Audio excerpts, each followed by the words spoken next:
Hello, bearded bee people. Welcome back to B&K Bees. Common question this time of year is, how much honey should I leave for my bees? I think I've discussed that before on this channel, but my short answer is, if you have 100 pounds, you're good. I mean, even in the doubles and triples, 100 pounds of well-placed honey is usually sufficient.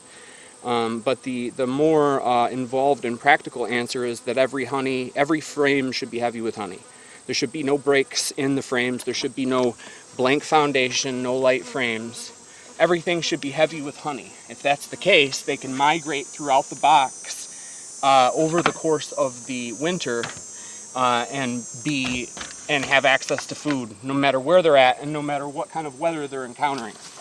So, if that's good, then you don't really have to worry about, what the overall weight is, because you're likely to have that weight met, and you're probably going to be fine. But I do a lot of singles, and in those, that's where that really truly applies, because you absolutely have to have honey everywhere in singles over the winter, because we go in the winter with a lot of bees in those singles, and there's not a whole lot of place for honey.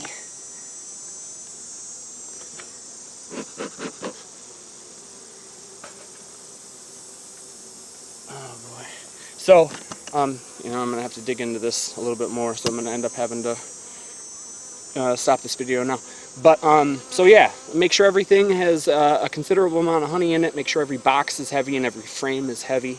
And you should be good. But if you're worried about that, put on 2-to-1 sugar to water syrup after the goldenrod flow.